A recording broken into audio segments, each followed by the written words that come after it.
Hi, I'm Steve Shelburne, owner and operator of Shelburne RV here in beautiful Cleveland, Tennessee.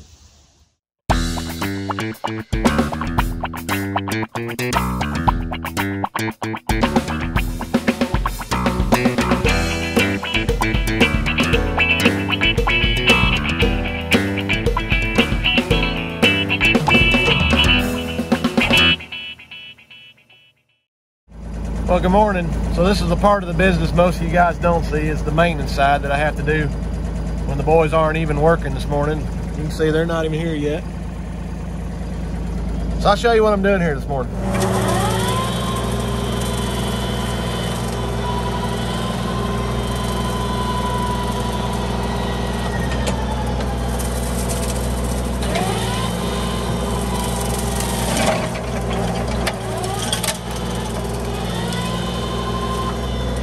So kind of hard to do with one hand, but you see I'm over here bush hogging the ditch with my mower, so kind of a little insight of what goes on after hours. Well, good morning again. Back here on another beautiful Monday morning. We'll get things going. We got some big news coming up here this week. I'm going to announce to everybody. But I want to thank everybody for watching. I hope that the videos have been fun for you guys. I enjoy showing you my everyday life of an RV technician and what we go through and the things that we work on and the problems that we have, and you guys kind of get to see the good and the bad of what we deal with. It's kind of interesting, especially nowadays with gas prices being as high as they are, and you know, the inflation of where it's at. You know, I really don't sell campers, so I'm not seeing a big difference in the sales, but I can tell you a lot of the dealers that I deal with are seeing, they're seeing a slowdown in the industry as far as that goes. I don't know how the mechanics and repairs and all that stuff's going to go, because there's still a lot of people traveling. There's still a lot of people that live in these things full time, and we definitely deal with a lot of full-time RVers. So it's going to be interesting over the next month or so to kind of see how all that plays into, you know, how things go. And, you know, I don't know, it'll be interesting to see. I hope things don't fall apart, but you know, you never know what goes on in the world. You know, fortunately, you guys kind of see what we do, and you see that we have some of the best technicians in the area, and we've got plenty of work going on, and we do good quality work. So I think if it does slow down a little bit, it's going to carry us through. But yeah, it's going to be interesting to see kind of how this falls into play in the next few months. But anyways, got a few things we're going to show you here this morning. Go around and see what we got going on. We've got this Expedition right here that they're doing a seal tech on, and you can see again the yellow is basically where they're going to be sealing on this thing. So it's got a few issues going on there. And then we've got a Scepter over here that has got a energy management system problem. We're going to take some looking at that. And then we've got another fifth wheel back behind the building underneath the awning, getting a roof where a tree limb actually fell through the roof into the bedroom. So we'll go around and show you some of that stuff. But hope you guys are enjoying things again. Let's go check some things out. So we've been back here working on a 2000 Holiday Rambler Scepter, where the customer brought it in and said he didn't have any air conditioners. The air conditioner that has a Dometic 5-button thermostat, the air conditioners, the thermostat was coming on, but none of the air conditioners were coming on. So we got to looking back here, and you can see this IntelliTech power management system that's back here in the box. We actually found out that we had 120 volt coming in, but the power management was not letting any power go out. Now, this one is actually a little different than the one we got. It's all the same except for these wires right here that you see. There's 4 wires in that. And those wires communicate with this panel right here. Now the new board doesn't have that on there. I've actually got to call into M&M Electronics. They're the ones that do all the IntelliTech stuff, because I've not run into the updated portion of it. I'm sure they've gone all digital, so there's probably a different way of doing that, but I got to find out what's going on with that. But kind of want to show you that power management system we had going on right there. But now that we've got that board in, everything's working correctly. We're just not seeing any digital display on the meter right there, because obviously we can't connect it over there. So like I said, I got to make a phone call on that. But everything's working in here. We got all this set up. So let me take you around back and show you what Mr. Lewis has been working on. So quick update on this 4 kW generator. You saw that had all the mice growings in there. So we got in the new gasket, got that changed out, went to try it, and smoke came out of the starter. So obviously going to have to order a starter for that. So I've got one of those ordered, and we'll show you a little bit more on that here in a little bit. Okay, back here on this Keystone Cougar. Now, I don't know, saw in a few videos back, there was, this thing actually had a tree limb that fell through the roof right there and went all the way into the bedroom, did a bunch of damage inside. We actually went in here and replaced this whole piece. We pulled this up. I should have got some video. It's been crazy here. We replaced that whole piece of plywood. These seams from the factory where they put this down was all stapled together, and so this piece and this piece were not matching up, and there was a few other pieces in here where they just weren't working right. So we went in there and put a bunch of screws in there to hold that, to keep that solid. Obviously, taped everything, got the new material on, so they're working on getting the fixturing on that now. You can see we tucked that way up underneath there. So we've got that under control. Got to go in there and get all that cleaned up. We're going to go in here and put all the fixtures in, but I'll show you some more as we get through this up here. Okay, so got this little Class B sitting in here, and I meant to show you guys this. It's been crazy here at Shelburne RV. This little unit right here came in with slide out problems. Now this particular unit has got the power gear slide out room system, and so when we got in there, it had a green and a red light that was flashing constantly. According to the manual, we have to mechanically or go in there and hold the buttons in the override mode and get the slide completely out. Once it's out, then we go in and hit the program button. The green light should be flashing, and at that point, we can override the slide in. We don't want to close it real tight, but we want to get it close to the end point. At that point, you hit the override button, the red light goes to flashing. You run it all the way back out, almost to the open point. You don't want to over current it, but you want to get it all the way out and then hit the button again. At that point, that unit should have its endpoint set. Now, once we did that, the red and green light went to flashing again. So we tried it again. Come to find out, we do have a bad motor in one of the slide portions. Now, I'm not sure which one it is. I think it's the rear one because of the way it's dragging so bad.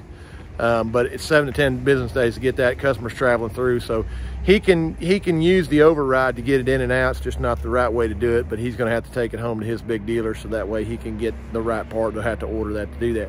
While we were in there, we noticed that the transfer switch was intermittent on the genset, but wouldn't work at all on the shore power. So we had to go ahead and change that out, and it was buried back in one of the little cabinets. It's just really tough to get to. So anyways, I meant to do a little update on that when we had that going. Just, it's been real busy here. I got a big announcement coming up for you guys here in the next couple days.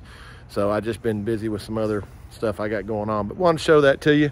If you actually look right there, you'll see Cousin Gary actually snuck up on me while I was doing the video. He's been real nice, and he's waiting for me to get done doing this video so he can put that big generator back in the shed back there. But he does work every once in a while. I do catch him doing that. So anyways, there he is, Cousin Gary. Okay, so this morning we're adding, obviously we have one here, we are adding an air conditioner in this beautiful nice race trailer we got coming in here. And so we've taken the vent out. I've had to drill a hole through here, take the ceiling panel loose, fish the wire, had to take all this trim down. But we're gonna run a new wire here for the actual power for the air conditioner. And then I'm gonna bring the wire down through here. And then the breaker box is actually mounted down here. So we're gonna pull it all into here. We do have a 50 amp generator that can handle all this, but we're gonna get all this wired in now. So we got this second air conditioner set up here in this race car trailer. Just finished up with it. Got it mounted, got the wire put back behind the trim right there. So it is cold in here now.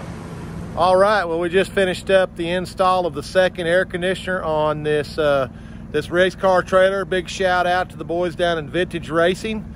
You can go on Facebook and check them out at Vintage Racing. You race all the old vintage stock cars and race cars. So we appreciate you guys giving us the opportunity to go in here and add a second air unit onto this. Shout out to Mr. Bill Elliott, since this is your trailer. Thanks again for the opportunity, guys. Okay, working on a 2022 Fleetwood Discovery and having some aqua-hot problems. Brandon, what did we figure out on aqua-hot? Waiting on an aqua-hot to call back. So initially the customer brought it in and it was saying he was getting very, very little hot water in the coach. And so we did do some adjustments back there on the temp sensor, the water mixing valve. You can see right here on the screen, we got temperature up to about 186 degrees, but we're having an issue with one of the sensors. So Brandon's waiting on aqua-hot to call him back on that. The other issue is, and I'll show you this. You see that right there? That is for an oil change, and that is a bad deal. This is a brand new generator with 32 hours on it, and Cummins put the oil drain plug in this thing so tight that we actually broke it off in the bottom of the oil pan. So now we're having to go in there and drill out the oil plug to get the oil drain to try to put a new plug in it. So a little bit of a nightmare on that. So anyways, I'll show you more here in just a minute. Back here on this brand new Cummins Onan 8 kW diesel generator that Cummins put the oil plug in, and it's all stuck in the oil pan and we can't get it out. Well, I'm going to show you guys what a true miracle looks like. There's a true miracle right there, because I worked and worked and worked on this thing this morning. Look at the blue that's on there. They Loctited the oil drain plug in the unit. So that was fun. So Mr. Lewis is up here working on a older model Fleetwood Pace Arrow. I think that's what this thing was, yes. Customer grabbed a jack in a low point and bent it. The unfortunate part is he had the Atwood electric jack system, which they do not make. Lippert Components bought them out, and this is 100% an orphan. So insurance is taking care of this for the gentleman. What we've got is the Bigfoot leveling system. We've got all the cylinders. You can see Mr. Lewis is assembling one of the cylinders right there. Of course, new harnesses, new hoses, pump assembly, all the mounting bolts, relays. And so right now, Mr. Lewis is just seeing how we can integrate the new mounting plate, which you can see at the bottom there, with the existing mounting plate, or do we have to take the existing mounting plate off and re-weld everything to the frame? So basically you can see right there's where that old one mounted. We should have enough room where we can weld the new plate to the old plate. We're just kind of doing a mock-up right now to see what we got going on. But as you can see, 4 jacks, a hydraulic pump, and a whole lot of lines. So that's what Mr. Lewis is working on at the moment. All right, so we got this new jack up there, and you can see we've got it welded both sides all the way around. So we're just getting the other one under there now. All right, so this morning I got to get a Schwintek slide out system approved through an aftermarket warranty company. And my wife wanted me to kind of show this video because, you know, we charge estimate fees to do some of this stuff, and people don't realize how much time it takes to call these in, deal with the insurance company, get approval on that before we can even do the job. So we're gonna do a quick video on that, and then when I get done with the insurance company here in just a second, I'll tell you how many minutes I was on the phone dealing with that, and then we'll kind of talk about that. So here we go. Okay, so just finished up with that one. That one took me a little over 15 minutes. So yeah, people get kind of mad at us when we charge estimate fees, but obviously I got time tied up going out here looking at it, working on it, calling it in, dealing with the insurance company. And this one was an easy one. Some of the Norcold stuff I deal with, I mean, minimum an hour in the queue. Some of the other insurance companies, by the time they come out and we take photographs and we show them all the stuff that's going on, I mean, we can have 2 to 3 hours tied up in it. So yeah, I just kind of want to show you guys that this morning. Thank you for calling Well, as you can see, that warranty took just a little bit. Now, obviously, I wasn't sitting around there waiting the whole time for them to answer. I was off doing other stuff, but kind of gives you guys an idea how long it takes sometimes to go through the queue on some of that. So anyways, let's go check out what Mr. Lewis is working on. He's got this Pace Arrow up here that's got all the new jacks that he's putting on it. So let's go check that out right now. So back on this Pace Arrow right here, see Lewis has got the controller mounted up in there. The new touchpad's not going to work right there, so we're actually going to mount it over there on the dash. Just what it is. It's just a lot larger controller. But now Lewis has got all the pump mounted now. See how these hoses are kind of done this way? We're afraid that that's going to hit. So we went down to our friends at Southern Fluid Power and bought these little adapters right here. And so that's going to get the hoses back where they need to be. But you can see Lewis has got everything routed really nice. He's got the cylinders all mounted, everything's hooked up. Changing that right quick, got to mount the controller. He's got the new relay under the hood here. Here's the relay for the actual controller, 80 amp relay, going over here to the battery. So we've got that mounted. Once it gets those hoses done and that controller mounted, we're ready to start bleeding the fluid through it. So one thing that we don't show you guys very often is the slide-in campers, which we don't see a tremendous amount of slide-in campers. This one obviously came in with a cooling unit problem. The issue seems to be with a lot of slide-in campers, obviously the door's a little small.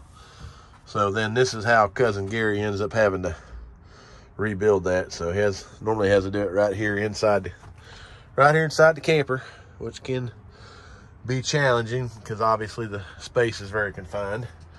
But yeah, sometimes to get those out of those little bitty doors is very, very tough. Working on a little KZ Connect here that had some mice damage. And so you can see where the mice have been eating on the wires right here. Now, the guys are going through this and they're gonna hook all the water up, power up and all that to make sure that there's no issues with anything else. But I wanted to show you this down here. See if we can see it right there. Okay, so we're down here underneath this thing. Let's see if we can see that. Hey, you okay, buddy? You all right? You all right there? You look like you're stuck. Yeah, he might have got stuck on that one. So I had to get him out of there. So let's step inside here right quick and I'll show you a couple things that's going on here. And Brandon's got the lights on.